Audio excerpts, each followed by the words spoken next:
ಚಿತ್ರದುರ್ಗದ ರೇಣುಕಾಸ್ವಾಮಿ ಕೊಲೆ ಕೇಸ್ನಲ್ಲಿ ದರ್ಶನ್ ಕೋರ್ಟ್ಗೆ ಪದೇ ಪದೇ ಅರ್ಜಿ ಸಲ್ಲಿಸುತ್ತಿದ್ದಾರೆ. ಆ ಅರ್ಜಿಗಳನ್ನು ವಿಚಾರಣೆ ನಡೆಸಿದ ಸೆಷನ್ಸ್ ಕೋರ್ಟ್ ಅಸಮಾಧಾನ ವ್ಯಕ್ತಪಡಿಸಿದೆ. ಆ ಕುರಿತ ಒಂದು ರಿಪೋರ್ಟ್ ಇಲ್ಲಿದೆ ನೋಡಿ.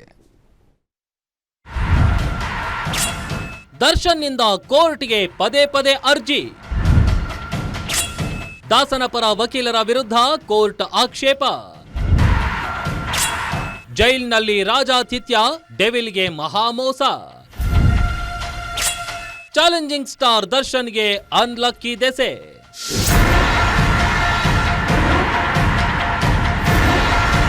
ರೇಣುಕಾಸ್ವಾಮಿ ಕೊಲೆ ಕೇಸ್ನಲ್ಲಿ ಆದಷ್ಟು ಬೇಗ ಟ್ರಯಲ್ ಮುಗಿಸಬೇಕು ಅಂತ ಸುಪ್ರೀಂ ಕೋರ್ಟ್ ಸೂಚನೆ ಇದೆ.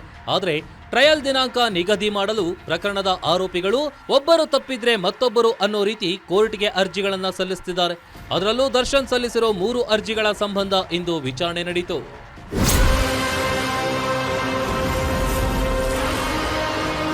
ಇಂದು ಬೆಳಿಗ್ಗೆ ವಿಚಾರಣೆ ಕೈಗೆತ್ತಿಕೊಂಡ ಸೆಷನ್ಸ್ ಕೋರ್ಟ್ ಹಾಸಿಗೆ, ದಿಂಬು ಸೇರಿದಂತೆ ಕನಿಷ್ಠ ಸೌಲಭ್ಯಗಳನ್ನ ಕೋರಿ ಸಲ್ಲಿಸಿದ್ದ ಅರ್ಜಿಯ ಆದೇಶ ಮುಂದೂಡಿ ಜೈಲಿಗೆ ಖುದ್ದು ನ್ಯಾಯಾಧೀಶರು ಭೇಟಿ ನೀಡಬೇಕೆಂದು ಕೋರಿದ್ದ ಅರ್ಜಿ ವಿಚಾರಣೆಯನ್ನ ಮಧ್ಯಾಹ್ನಕ್ಕೆ ಮುಂದೂಡಿತು. ಮಧ್ಯಾಹ್ನ 3 ಗಂಟೆಗೆ ಮತ್ತೆ ಅರ್ಜಿ ವಿಚಾರಣೆ ಆರಂಭಿಸಿದ ನ್ಯಾಯಾಲಯ ಆರಂಭದಲ್ಲೇ ದರ್ಶನ್ ಪರ ವಕೀಲರು ಪದೇ ಪದೇ ಅರ್ಜಿಗಳನ್ನ ಸಲ್ಲಿಸುತ್ತಿರೋ ವಿಚಾರಕ್ಕೆ ಆಕ್ಷೇಪ ವ್ಯಕ್ತಪಡಿಸಿತು. ಯಾವ ಅರ್ಜಿಗಳಿಗೆ ಸಂಬಂಧಿಸಿದಂತೆ ವಾದ ಮಾಡ್ತೀರಾ ಎಂದು ದರ್ಶನ್ ಪರ ವಕೀಲರಿಗೆ ಪ್ರಶ್ನೆ ಮಾಡಿದ್ರು.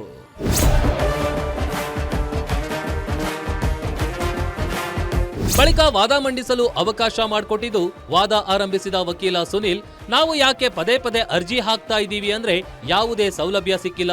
ಯಾವ ಮಟ್ಟದಲ್ಲಿ ಜೈಲು ಕೋರ್ಟ್ ಆದೇಶ ಉಲ್ಲಂಘನೆ ಮಾಡಿದ್ದಾರೆ ಅನ್ನೋದು ಗೊತ್ತಾಗ್ತಾ ಇದೆ. ನಮ್ಮ ಅರ್ಜಿಗಳಿಂದ ಸಮಯ ಹಾಳಾಗ್ತಿರಬಹುದು, ಆದ್ರೆ ಯಾವುದೇ ಸೌಲಭ್ಯ ಸಿಗ್ತಾ ಇಲ್ಲ. ಹೀಗಾಗಿ CRPC 310 ಅಡಿ ಕೋರ್ಟ್ ಪರಿಶೀಲನೆ ಮಾಡಲು ಅವಕಾಶ ಇದೆ. ಕೋರ್ಟ್ ಆಫೀಸರ್ ನೇಮಕ ಮಾಡಿ ಪರಿಶೀಲನೆ ಮಾಡಬಹುದು ಎಂದು ವಾದಿಸಿದ್ರು.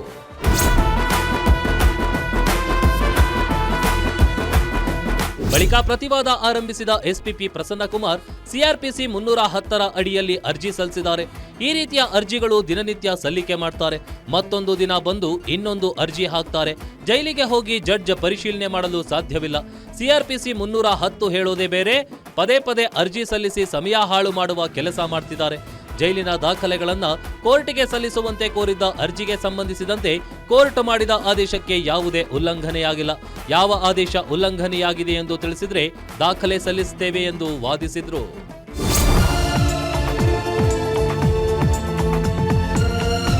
ವಾದ ಪ್ರತಿವಾದ ಆಲಿಸಿದ ಬಳಿಕ ನ್ಯಾಯಾಧೀಶರು ಜೈಲಿಗೆ ಭೇಟಿ ನೀಡಿ ಪರಿಶೀಲನೆ ನಡೆಸಿ ಅರ್ಜಿ ಸಂಬಂಧ ನಾಳೆಗೆ ಆದೇಶ ಕಾಯ್ದಿರಿಸಿದ್ದು, ಹಾಸಿಗೆ, ದಿಂಬು, ಬೆಡ್ಶೀಟ್ ಕೋರಿರುವ ಅರ್ಜಿಯ ಆದೇಶವನ್ನ ಮುಂದೂಡಲಾಗಿದೆ. SK Manjunath, crime bureau, guarantee news.